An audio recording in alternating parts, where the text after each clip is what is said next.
Good evening, everyone. The NMU Wildcats were the only underdogs to stretch their WCHA opening round series to 3 games. Now, could the Wildcats find a way to eliminate top-seeded Bemidji State?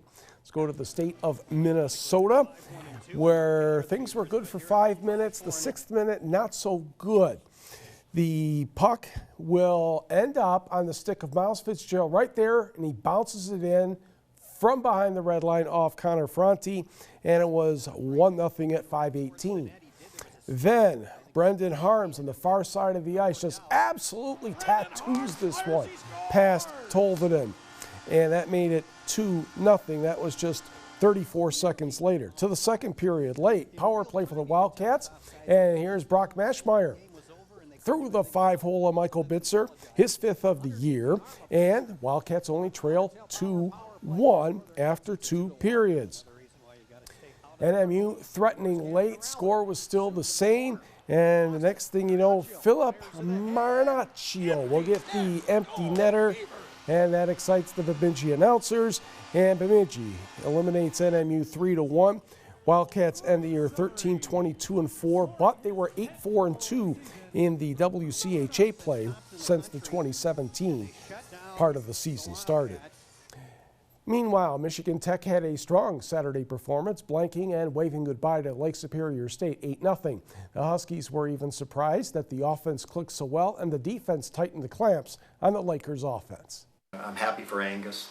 He had a real good bounce-back game tonight. Maybe he didn't have a lot of work, but these are sometimes the tougher games to play.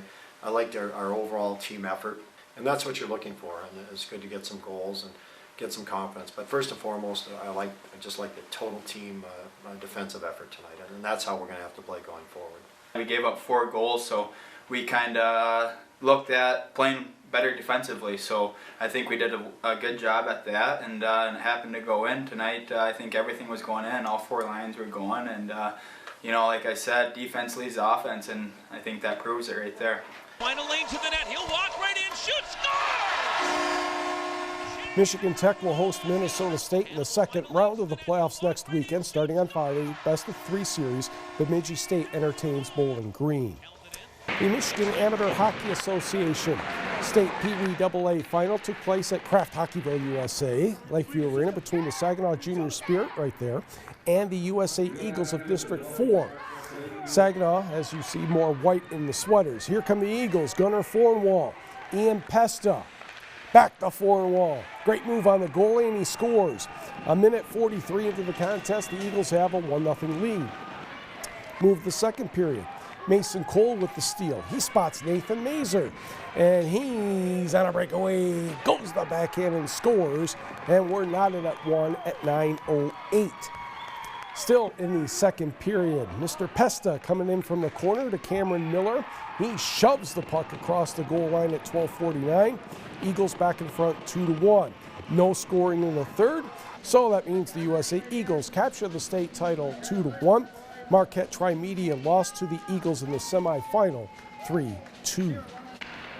In the Pee Wee A final, the Traverse City North Stars in the red and white met the Flint Firebirds.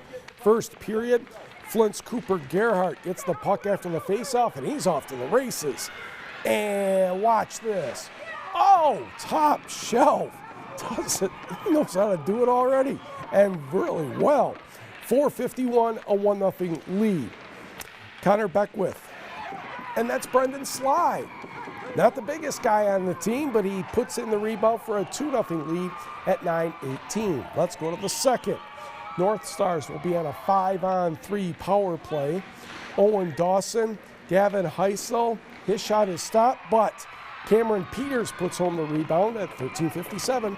Flint lead is reduced to 2-1 after 2. Third period, 4-on-4 hockey. Connor Beckwith deflected up in the air, and Connor says, sure, I'll take care of that. A 3-1 lead. Firebirds add an empty netter, and they go on to win a back-to-back state championship by the count of 4-1 over Traverse City.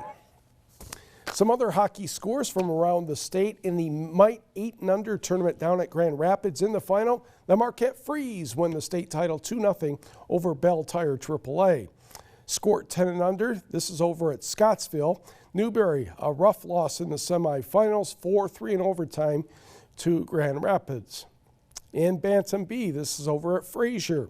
In the semifinals, Marquette Eagle Mine fell to Hawk Purple 5-4.